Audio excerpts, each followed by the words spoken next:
अस्सलाम वालेकुम, मतीउल्लाह जान एमजे टीवी और मेरे साथ हैं नाज़रीन। रिपोर्टिंग विद असद में आपको खुशामदीद। असद मलिक साहब और मोहम्मद अंस हैं जो कराची सखर सिंध से तशरीफ लाए हैं। बात करेंगे हम जजों की तैनाती के हवाले से। बड़ी अहम डेवलपमेंट है। इस्लामाबाद हाई कोर्ट के 3 जजेस की तैनाती हो चुकी है और इसी तरह सिंध हाई कोर्ट के भी कुछ नाम सामने आ गए हैं। 3 जजेस के नाम सामने आए हैं जिनकी तैनाती हो चुकी है। हम तफसीलात लेते हैं। मोहम्मद अरस साहब, सिंध हाई कोर्ट के कौन कौन से जजेस हैं और उनका थोड़ा बैकग्राउंड भी आप बताना चाहेंगे प्लीज? जी मतलब साहब मेहरबानी, मतलब साहब मेहरबानी, बिल्कुल साहब। तो सिंध में जो तकरीबन टोटल थे एडिशनल हाई कोर्ट जजेस के लिए टोटल 8 जो थी वो जगह खाली थी, लेकिन उन्होंने कहा था कि हम 5 पहले उनकी मुकर्ररी करेंगे। कोई 31 उम्मीदवार थे सिंध से जिन्होंने यहाँ पे इंटरव्यू दिए थे। उनके इंटरव्यू थे, कुछ लिस्ट जो थी जो जुडिशल कमीशन के मेंबरान थे उनकी थी। चीफ जस्टिस साहब की जानिब से भी जो है वो लिस्ट नाम तजवीज़ किए गए थे Sindh high court chief Sindh justice. High court, बिल्कुल चीफ जस्टिस के लिए। तो आज जो अभी तक जो हमें इतला मिले हैं वो कंफर्मेशन है, लेकिन इम्कानी तौर पे जो 3 नाम जो हैं वो सामने आए, जिसमें एक डॉक्टर शाहनवाज मेमून साहब हैं, उनका नाम हुआ है। डिस्ट्रिक्ट एंड सेशन जज हैं डीजीए सुरेश कुमार साहब हैं। तीसरा जो नाम है हुमायूं खान, जिसका ताल्लुक कराची से है। ये 3 नाम अभी आए। 2 नाम जो हैं वो अभी रहते हैं, वो कंफर्मेशन नहीं हुई है। और 2 नाम मजीद थे जो पहले थे लेकिन उनकी कंफर्मेशन थी। उनमें से जस्टिस खालिद हुसैन शान, ये सिंध हाई कोर्ट के जस्टिस हैं, 6 माह उसके एक्सटेंड किया है, उसको अभी कंफर्मेशन नहीं किया है। जस्टिस फयाजुल हसन शाह साहब हैं, लेकिन अभी तक उनके लिए ये कहा जा रहा है कि उसकी कंफर्मेशन नहीं हुई है। और इसमें खासतौर पे जो सिंध से आए हुए थे चीफ जस्टिस थे, जुडिशल कमीशन के मेंबर थे, आपके कुर्बान मलान वो एडवोकेट हैं, वो जुडिशल कमीशन के मेंबर थे, हाई कोर्ट बार के सदर हैं, इंटीरियर मिनिस्टर हैं ज़ियाल हसन लंजार साहब, वो भी आए हुए थे, लॉ मिनिस्टर भी हैं। लेकिन वो हमें जो पता चला है कि कुछ मेंबर जो हैं उनके नाम जो पेश करदा थे वो शायद नहीं हुए या उनको काटा गया है, जिसकी वजह से वो चले गए थे इजलास से इजलास से अच्छा, पहले एक चले, चीज़ मतलब बॉयकॉट किया उन्होंने? ये तो नहीं कह सकते, ये तो लेकिन वही बताएंगे कोई नाराज होके गए हैं। जी अच्छा, बिल्कुल नाराज एक थोड़ा सा ये बता दीजिए कि ये भी इंफॉर्मेशन है कि जो नाम चीफ जस्टिस जो हैं उन्होंने भिजवाए थे और जो पाकिस्तान पीपल्स पार्टी के सेनेटर फारूक एच नाइक जो हैं उन्होंने जो भिजवाए थे, तो इनमें भी आपस में कोई इख्तलाफ नहीं था शायद। इनमें कोई इत्तफाक नहीं था, कोई इख्तलाफ भी था शायद सिंध चीफ हाई कोर्ट के चीफ जस्टिस। नहीं, मेरे ख्याल में इख्तलाफ की तरफ हम आएंगे। पहले इस्लामाबाद हाई कोर्ट के 3 नाम जो हैं उनके बारे में बात कर लेते हैं। कौन कौन से नाम है मलक असद साहब? जी, इस्लामाबाद हाई कोर्ट से जो है वो जो नाम कैंडिडेट्स जो थे उसमें एक तो डिस्ट्रिक्ट एंड सेशन जज शाहरुख अर्जुमन थे। फिर इनके साथ जो एडवोकेट जनरल हैं साबिक अयाज शौकत साहब, जो कि अभी चेयरमैन है social media protection and regulatory authority के, वो थे। और साथ में उमैर मजीद मलिक साहब थे। और इनके अलावा जो नाम थे वो एक Islamabad high court bar association के प्रेसिडेंट थे, जिनके बारे में आजकल आप ही के इंटरव्यू में आ रहा है कि वो 4x4। अच्छा, वो वाजिद गिलानी साहब, अच्छा, वो भी थे। और साथ में सईद कमर सब्जवारी साहब थे। अच्छा, जो वाजिद गिलानी साहब का नाम था, ये एहसन भूल साहब जो कि पाकिस्तान बार काउंसिल के मेंबर हैं, रिप्रेजेंटेटिव हैं, उन्होंने इस्लामाबाद बार काउंसिल उन्होंने मुश्तरका तौर पे दिया था। और फारूक एच नाइक साहब ने नाम दिया था कमर सब्जवारी साहब का, सैयद कमर हुसैन सब्जवारी साहब का और सैयद इंतखाब हुसैन शाह साहब का। ठीक है। और जो ये जो 3 नाम हुए हैं, ये वो नाम हैं जो कि चीफ जस्टिस जो हैं उन्होंने कुछ मुशावरत के साथ यहाँ पर फाइनल करके यहाँ पर भिजवाए थे। वो कौन कौन से 3 नाम है, आप फिर दोहरा दे जरा। शाहरुख अर्जुमन साहब हैं डिस्ट्रिक्ट एंड सेशन जज, और अयाज शौकत साहब हैं, और उमैर मजीद मलिक है। चलें, इनके पस मंज़र हम ज़रूर जानना चाहेंगे, मगर पहले मोहम्मद अंस से जानते हैं सिंध हाई कोर्ट में जो 3 नाम सामने आए हैं उनका बैकग्राउंड क्या है, उनकी हिस्ट्री क्या है, उनका पस मंज़र क्या है? सर इसमें शाहनवाज मेमून साहब हैं, वो डॉक्टर हैं, पीएचडी स्कॉलर हैं। हुमायूं हैं, वो चीफ जस्टिस के जो हैं वो उसका नाम है। और डीजे भी हैं। ये नहीं, हुमायूं साहब चीफ जस्टिस के नॉमिनी नामजद नॉमिनी है। जी जी बिल्कुल नामजद और कर दें। तीसरा सुरेश कुमार, वो भी चीफ जस्टिस के, जो पीपल्स पार्टी और हुकूमती तरफ से जो उम्मीदवार थे उनमें से मतलब कोई भी नहीं हुआ है। और इससे पहले भी चीफ जस्टिस सिंध ने जो हैं, और जो सिंध में ख़ास तौर पे 8 जो हैं वो एडीसी कोर्ट्स की जगह खाली हैं और 10 से 12 जगह स्पेशल एंटी नार्कोटिक्स की उसमें जो इन्होंने पहले नाम तजवीज़ किए थे वो भी चीफ जस्टिस ने जो है वो मुस्तरद किए थे, किसने नाम तजवीज़ किया था? जो हुकूमत लॉ मिनिस्टर ने। ने हुकूमत की तरफ से। तो अभी भी ये भी एक जो अंदर की कहानी है कि मतलब इख्तलाफात चल रहे हैं। चीफ जस्टिस इनका कहना है कि अपनी कर रहा है और चीफ जस्टिस का कहना है कि ये ठीक। मतलब अपने नाम दे रहे हैं। अच्छा, सियासी इन 3 नामों की अहलियत के हवाले से आप क्या कहेंगे? क्या इन्होंने बड़े-बड़े कोई मुकदमात लड़े, कोई रिपोर्टेड जजमेंट्स हैं इनकी, इनका एक्सपीरियंस और इनका बोलचाल, इनका जजमेंट राइटिंग के स्किल्स के हवाले से, कि कॉम्पिटेंस के हवाले से? सर, जहाँ तक मेमन साहब का, शहनवाज मेमन साहब हैं, वो पीएचडी स्कॉलर हैं और कॉम्पिटेंट हैं। बात की अच्छा। जाए तो न्यूट्रल भी हैं, कॉम्पिटेंट भी हैं।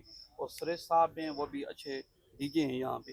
हुमायूं खान का जो ताल्लुक है वो एक बहुत बड़े चैम्बर से थे, कौन से?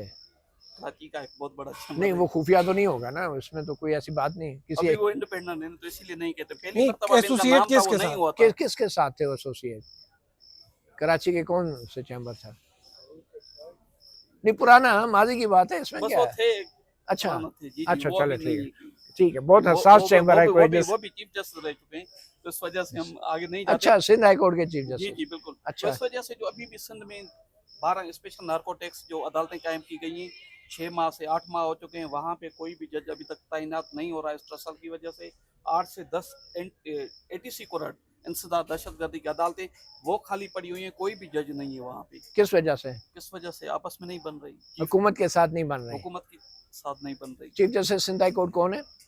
राजपूत साहब। राजपूत, पूरा जफर नाम बता राजपूत। दें। जफर राजपूत। जी बिल्कुल, जफर राजपूत चलो साहब। ठीक। तो मलिक असद साहब, ये बताएं, शाहरुख अर्जुमन साहब का क्या बैकग्राउंड है? उन्होंने तो इस्लामाबाद में बड़े अहम कुछ फैसले भी दिए हैं, उनके बारे में आप कुछ बताना चाहेंगे? शाहरुख अर्जुमन, देखिए ये जो केपीके जुडिशल सर्विस है, ये वहाँ से डेपुटेशन पर आए थे।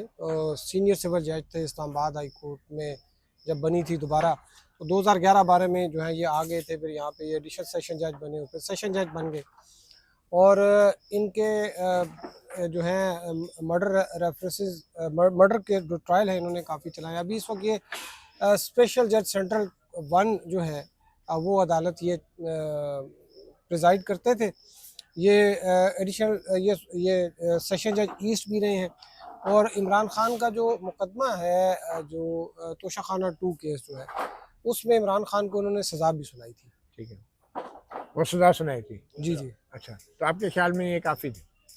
नहीं, मतलब और भी केसेस हैं। देखिए, सेशन जज है, आपने कोई हज़ारों के हिसाब से मुकदमा जो है वो डिस्पोज ऑफ किए होंगे। ठीक है। एक तो यंग है, एनर्जेटिक भी है काफ़ी। अच्छा, एनर्जेटिक भी है। और देखिए कि ये एक बड़े पसमानदा एक इलाका है, अपर दीर।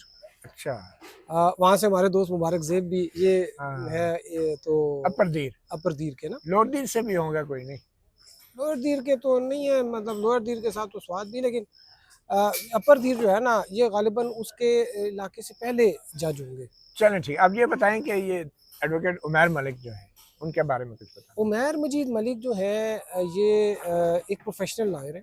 अच्छा, और इनका जो है एक मखदूम अली खान जो साबिक अटॉर्नी जनरल साबिक हैं। अटॉर्नी जनरल भी रहे, और बहुत बड़े मुशर्रफ के चैम्बर हैं। अलावा मिनिस्टर अटॉर्नी जनरल थे मुशर्रफ मुशर्रफ के भी अटॉर्नी जनरल थे। तो हाँ। वो आप देखिए ना कि आप बेशक जिस मर्जी के अटॉर्नी जनरल हो, लेकिन जो उनका जो प्रोफेशनलिज्म है, आप पाकिस्तान के इस वक्त सबसे बड़े नहीं, हम मखदूम साहब की अभी महंगे बात नहीं कर रहे हैं, हम तो सिर्फ तारफ के तौर पे हाँ, कह रहे ये हैं उनके उमैर मलिक चैम्बर, साहब के बारे में। उनके चैम्बर से थे। और फिर यहाँ पर जो उनका एक पार्ट जो उनकी यहाँ पे लॉ फर्म है, उसमें खुर्रम हाशमी साहब हैं, बड़े अच्छे वकील हैं, ये उनके पार्टनर थे। और कहते हैं कि जो 26वीं 27वीं आईनी तरमीम थी, तो उसमें इन्होंने इनपुट भी दी थी अपनी, और और सपोर्ट किया था उसको सपोर्ट तो देखें कि अब आपने इनपुट दी ना उसको बनाने में, उसको करने में, उसके सारा। नोक पलक दुरुस्त करने में ठीक है। इनका बड़ा किरदार था। फिर वो एक केस था मेरे ख्याल में तोशाखाना 2 में, शाहरुख, हाँ, ये प्रोसिक्यूटर, तो यानी वो तोशाखाना 2 में ये प्रोसिक्यूटर थे। हाँ, तो यानी कि जज जो उस केस में जिन्होंने सजा दी वो भी जज बन गए, जिन्होंने प्रोसिक्यूट किया वो भी जज बन गए। कोई रह तो नहीं गया? वो आप रिपोर्टिंग करते रहे, आप रह गए। और अयाज शौकत साहब जो है, हाँ, यार शौकत साहब, साबिक एडवोकेट जनरल इस्लामाबाद। जी, अयाज शौकत साहब इस्लामाबाद के बड़े मारूफ टैक्स के वकील हैं। एफबीआर के आज से कोई 15-20 साल पहले ये एफबीआर के उस वक्त बड़े जवान से होते थे, तो एफबीआर के लीगल एडवाइज़र थे, उनके पैनल पे थे, तो सारे केसेस ये टैक्स के करते थे। फिर उसके बाद उन्होंने अपनी प्रैक्टिस वगैरह शुरू कर दी। बाद अज़ां ये जो है जब ग़ालिबन बैरिस्टर जहांगीर जदून जो थे एडवोकेट जनरल, उनको हटाया गया तो फिर इनको बना दिया गया था एडवोकेट जनरल। उसके बाद फिर जब एडवोकेट जनरल के ओहदे से इनका जो है वो एक और अच्छी असाइनमेंट दे दी गई, chairman social media protection and regulatory authority, उसका अभी तक कोई दफ्तर वगैरह नहीं बन सका था, तो अभी ये वर्क फ्रॉम होम ही शायद कर रहे थे, तो इस दौरान इनका नाम भी जो है वो आ गया। अगर इन्होंने चेयरमैन का ओहदा संभाल लिया था और he was a non practising lawyer और सस्पेंड हो गया था इनका लाइसेंस, तो ये सरकारी इस ओहदा रखने के बाद फौरन बाद क्या ये जज तैनात हो सकते थे? नहीं, नॉन प्रैक्टिसिंग लायर तो नहीं थे वो जब अथॉरिटी के चेयरमैन बन गए तो लाइसेंस उनका तो नहीं रहता, सस्पेंड हो जाता है, वो आपने नौकरी कर ली। नहीं, तो उधर तो लॉ मिनिस्टर भी जो है वो बार काउंसिल के मेंबर है, तो उसके सिंध उसके वजीर कानून भी बार देखें। काउंसिल के मेंबर है। फरूक नसीम साहब जब लॉ मिनिस्टर थे तो उनके दौर में आपको याद होगा कि ये मामला आया था ठीक कि है। ये जो बॉडीज हैं उनके साथ अगर आप है अच्छा, तो फिर आप, बंद हो गया। सही है। तो ये तो ऐसा नहीं है कि आप कहें कि वो अथॉरिटी में चले गए तो वो फिर आप कंसीडर नहीं हो सकते। अच्छा चले, अब ये बताएं मलिक असद साहब, ये तो 3 वो नाम हो गए ना जो मंजूर हो गए, अब जो मंजूर नहीं हुए उनमें कौन कौन अहम वकील हैं इस्लामाबाद हाई कोर्ट? देखिए, सैयद वाजिद अली गिलानी बड़े ज़बरदस्त वकील हैं और बड़े पुराने जो है वो इस्लामाबाद के जो वकील, देखें वो आप डिस्ट्रिक्ट बार के प्रेसिडेंट रहे, इस्लामाबाद बार काउंसिल में वो रहे। आप क्योंकि डॉन के रिपोर्टर हैं और आप कह रहे हैं वो जबरदस्त वकील हैं, तो जी कोई जी, बड़ा केस जो उन्होंने किया हो? बड़े केस तो देखिए उनका जो लॉयर्स पॉलिटिक्स में बड़े एक्टिव मेरा रहे। मतलब है अदालत में कोई केस लड़ा हो। अदालत में तो देखे वो बेशुमार केसेस में वो ज़्यादातर जो उनके केसेस हैं, कोई फौजदारी के हैं, कोई उनके ज़मीनों के भी मामलात हैं, वो कोई बड़े केसेस में नहीं, किसी क्लाइंट के लिए कोई केस लड़ा हो? क्लाइंट के लिए केस लड़ा हो। वो तो आपने इतना बड़ा उनका इंटरव्यू किया तो उसमें नहीं आपने पूछा वो 4x4 नहीं, तो वाला? आप रिपोर्टिंग करते हैं डॉन के लिए, मैंने कहा आपको पता होगा कोई। नहीं, मैंने कभी कोई इनका मैं बड़ा केस रिपोर्ट नहीं किया, लेकिन देखिए बतौर वो एक लॉयर लीडर है, तो मैं तो इस वजह से वो कह रहा था कि वो आपके ख्याल में दुरुस्त फैसला था जुडिशल कमीशन का उनको जज ना बनाने का? देखिए, जो जुडिशल कमीशन ने नाम किए हैं ये वो नाम थे जो कि चीफ जस्टिस ने भिजवाए। इनका नाम चीफ जस्टिस ने नहीं भिजवाया था। किसने भिजवाया था? इनका नाम जो है वो पाकिस्तान बार काउंसिल से एहसन बुल साहब ने भिजवाया था अच्छा, और इस्लामाबाद बार काउंसिल से भिजवाया गया था, और जो मुझे थोड़ी बहुत मालूमात मिली थी तो शायद एहसन बुल साहब ने शायद विड्रा भी कर लिया। अच्छा, विड्रॉ क्यों कर लिया? ये क्या किसी को आगे करके आपने पीछे से गायब हो गए? ये तो बड़ी बेइज्जती की कह बात रहे है। हैं, मुझे किसी ने बताया था कि विड्रा कर लिया, और उसमें देखिए उसकी कोई वजह सामने आई नहीं? उसकी वजह तो मेरे ख्याल में आप ही है। क्यों? मैंने क्या वो किया? आपने जो कोई इंटरव्यू किया है कि वो कहते नहीं, हैं मैं तो सर सवाल कोई किया होगा ना, तो उसमें नहीं, वो बहरहाल आप तो anyway, सवाल पूरा अच्छा, इनके तजिया अलावा करते और हैं। कौन से जो नहीं हो सके और आपके ख्याल में देखिए क्यों वो कमर सब्जवारी साहब हैं, बड़े वो भी बड़े अच्छे वकील हैं, नहीं? सईद कमर सब्जवारी, उनके वालिद साहब इस्लामाबाद के जो पुराने वकला में उनका शुमार होता है। ठीक है। वो उनका नाम फारूक नाइक साहब ने प्रपोज किया था। हम्म। फिर सैयद इंतखाब हुसैन शाह थे, ये भी इनका नाम फारूक नाइक साहब ने प्रपोज किया था। और जो शाह साहब हैं इनका जो ये पहले भी इस्लामाबाद हाई कोर्ट के जज रहे हैं। जब पाकिस्तान पीपल्स पार्टी की हुकूमत आई थी, justice Abdul Hamid Dogar chief justice थे, तो उस वक्त इनको बनाया गया था। फिर इस्लामाबाद हाई कोर्ट ख़त्म हो गई थी ठीक। जुलाई 2009 के ऑर्डर के बाद। अच्छा, इनके अलावा भी एक वाजिद मुगल साहब भी हैं, उनका भी नाम था। वाजिद मुगल साहब जो है वो यहाँ पर सिविल जज थे, काफ़ी अर्सा को 15 साल पहले उन्होंने ठीक है। रिज़ाइन कर दिया था और उसके बाद फिर अपनी प्रैक्टिस चलो शुरू की। ठीक। अच्छा मोहम्मद अनस साहब, सिंध हाई कोर्ट के अंदर ये कहा जा रहा है कि एक ऐसे जज भी तैनात हुए हैं जो पहले भी सिंध हाई कोर्ट में जज तैनात हुए थे, लेकिन उनको कंफर्म नहीं किया गया था। तो कंफर्म ना करने का मतलब जो यही होता है ना कि वो इस काबिल नहीं है कि उनको रेगुलरली पर मुस्तकिल बुनियादों पे अपॉइंट किया जाए। तो जब एक जज सिंध हाई कोर्ट से कंफर्म नहीं हुआ, घर चला गया, वकील बन गया, उसको दोबारा सिंध हाई कोर्ट का जज लगाने की क्या वजह हो सकती है? पर ये हम तो नहीं कह सकते, लेकिन ये कि जिन्होंने करना था वो तो था, लेकिन इसमें जो दूसरा है कंफर्मेशन के लिए जस्टिस खालिद हुसैन शाह ने उसको न करना, ये नाइंसाफी।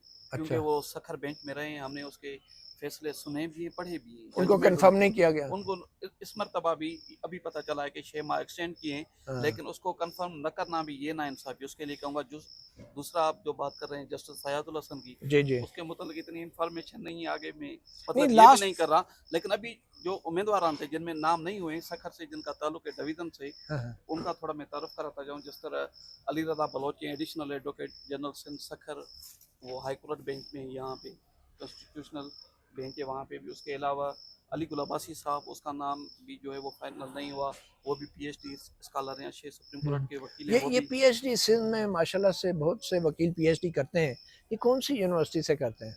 सर ये सिर्फ ये होता है कि मेरे ख्याल से एक बहावलपुर यूनिवर्सिटी में होती है, दूसरी होती है जामिया कराची में। अच्छा अच्छा। जामिया कराची कराची में जहाँ से हाँ, तारिक जंगीरी साहब ने की, जी, जी, जहाँ- बिल्कुल बिल्कुल। तारिक अच्छा, जंगीरी साहब। नहीं नहीं, अच्छा। तो उसके अलावा यहाँ पे भी एक अंबर है जिसका नाम कुर्बान मौलाना साहब ने तजवीज़ किया था, वो यहाँ नेब में स्पेशल प्रोसिक्यूटर हैं। मुकेश करारा साहब हैं जो खुर्शी शाह का नेब का केस चला रहे हैं, उसका नाम था, उसका नाम भी जो है वो अभी नहीं हुआ है। दूसरा सिंध बार कौंसिल का मेंबर है अब्दुल गनी बेजारानी, वो बहुत अच्छे कॉम्पिटेंट वकील हैं, और उसका जो ताल्लुक है वो कश्मीर कंदकोट, जो एक ट्राइबल डकैतों के हवाले से मशहूर इलाका है।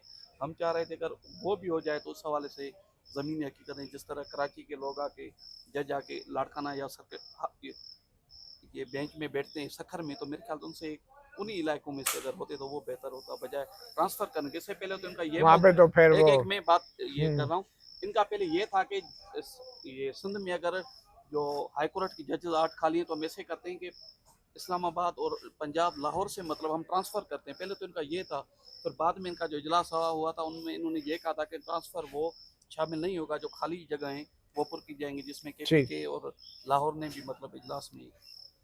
ठीक है। अच्छा मलिक साहब, आखिर में ये बताएं कि ये जो इस्लामाबाद हाई कोर्ट में 3 तैनातियाँ हुई हैं, इसके बाद इस्लामाबाद हाई कोर्ट के जजों की स्ट्रेंथ तो पूरी हो गई, और नहीं पूरी नहीं हुई। कितने रह गए?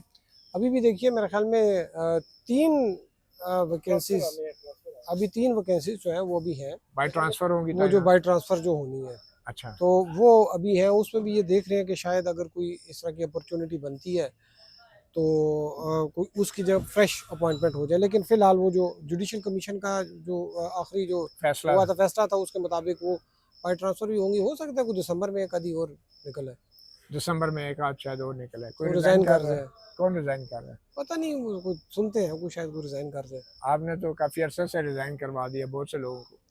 वो रिज़ाइन तो थे, लेकिन अब साथ में लोगों ने रिज़ाइन तो लिखे थे, लेकिन अब लेकिन वो पीछे हट गए थे। हाँ वो फिर आफ्टर थॉट मतलब सोचते हैं ना बंदा कि क्या किया जाए ना, मतलब करें या ना करें। तो ये तो फिर इन 3 जजों की तैनाती के बाद इस्लामाबाद हाई कोर्ट आज़ाद हो जाएगी? हाँ, एक देखिए अब इसमें यह है कि इस्लामाबाद हाई कोर्ट के लिए ये एक जज जो है वो लाहौर हाई कोर्ट से आने। हाँ। अब इसमें ये आप देखिए कि इस्लामाबाद के लिए एक ऐसा शहर है कि इसमें बड़ा वो अपॉइंटमेंट भी जो है इसकी और बाकी जो हाई कोर्ट्स की अपॉइंटमेंट है उसके प्रोसेस में भी थोड़ा सा बड़ा देख सुन के करते हैं। इस्लामाबाद के लिए क्यों खास तौर पे? क्योंकि इस्लामाबाद में सीट्स थोड़ी हैं, यहाँ पर केसेस बहुत ज़्यादा होते हैं, ये स्पेशली सोफिस्टिकेटेड शहर है। सोफिस्टिकेटेड शहर है। स्पेशली यहाँ पे आप देखिए ना कि यहाँ पे पॉलिटिकल एक्टिविटीज़ जो है वो ज़्यादा हाईलाइट भी होती हैं, वो भी बहुत ज़्यादा जो है यहाँ पर होती रहती हैं यहाँ पे ना। ठीक है। तो इस वजह से यहाँ पे ज़्यादा मोहतात होना चाहिए। मोहतात लेकिन डोगर साहब की दफ़ा मोहतात थे या नहीं थे हम? मोहतात थे तो वो आए थे। अच्छा ठीक है, बहुत शुक्रिया मलिक असद साहब, मोहम्मद अनस साहब। आपने देखा कि इस्लामाबाद हाई कोर्ट और सिंध हाई कोर्ट के 3-3 जजों की तैनाती हो चुकी है। जुडिशल कमीशन में इन जजों की तैनाती के बाद अब अगला मरहला इनकी नोटिफिकेशन का है, इनकी हल्फ बर्दारी का है, और जैसा कि मलिक असद ने बताया 3 मज़ीद असामियाँ अभी खाली हैं जिनके लिए इंटरव्यू जो हैं वो शायद जल्द ही शुरू हो जाएंगे। मतियुल्लाह जान, MJ TV, Malik Asad reporting with Asad. Malik Asad साहब और मोहम्मद अनस को इजाज़त दीजिए। अल्लाह हाफ़िज़। एक मिनट